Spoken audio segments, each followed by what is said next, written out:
खरं तर मी आदित्यजी नंतर बोलणं योग्य नाही, कारण नाही, माझा मोठा भाऊ आहे नाही, पण तरी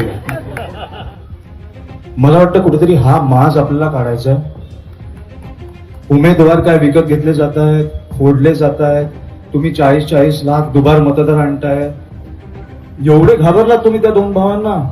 मी तुम्हाला कळलं पाहिजे आमची ताकद काय आहे. नमस्कार. मुंबईत ठाकरे यांच्या शिवतीर्थावरील सभेनंतर राजकीय वातावरण चांगलंच फिरलंय. दरम्यान सध्या सर्वाधिक चर्चा रंगतीये ती अमित ठाकरे यांची, अर्थात अमित ठाकरे यांच्या भाषणाची. मुंबईच्या दादर परिसरात ठाकरे गटाच्या उमेदवाराच्या प्रचारासाठी अमित ठाकरे आणि आदित्य ठाकरे यांचा रोड शो पार पडला. या रोड शो दरम्यान राज ठाकरे यांच्या पत्नी शर्मिला ठाकरे यांचीही उपस्थिती होती. त्यानंतर आदित्य ठाकरे यांचं भाषण झालं. भाषणानंतर त्यांनी माईक अमित ठाकरे यांच्याकडे सोपवला. अवघ्या 2 मिनिटात केलेल्या अमित ठाकरे यांच्या भाषणानं उपस्थितांची मनं जिंकून घेतली. त्यानंतर राजकीय वर्तुळात चर्चांना उधाण आलं असून सोशल मीडियावरही प्रतिक्रिया उमटू लागल्यात. नेमकं काय घडलं पाहूयात.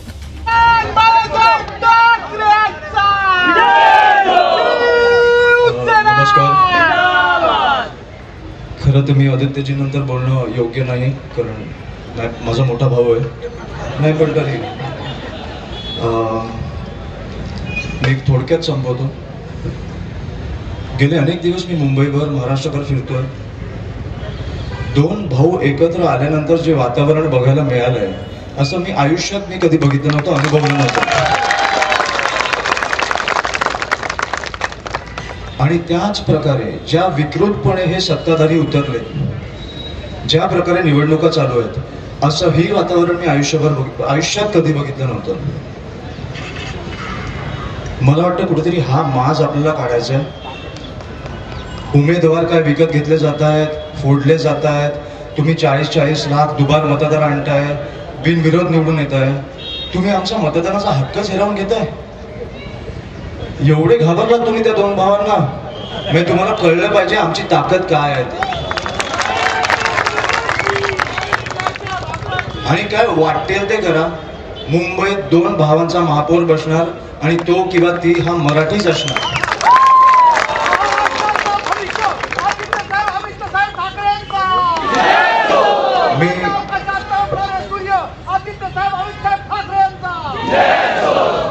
मी तुम्हाला फक्त आज एवढं सांगायला आलोय की उद्याचा सगळ्यात महत्वाचा, परवाचा सगळ्यात महत्वाचा दिवस आहे.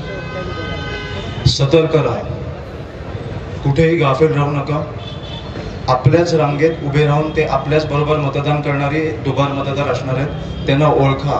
आपण सगळ्यांची कुंडली काढली आहे आणि त्यांना तिकडच्या तिकडे फोडा. मला वाटतं की हे दुबार मतदार आणि ह्यांचं जर पारदर्शकतेने निवडणुका झाल्या तर 2 भावांचा महापौर बसणार. एवढंच मी तुम्हाला सांगायला आलोय आणि खूप खूप शुभेच्छा तुम्हाला द्यायला आलोय. धन्यवाद. जय हिंद, जय महाराष्ट्र.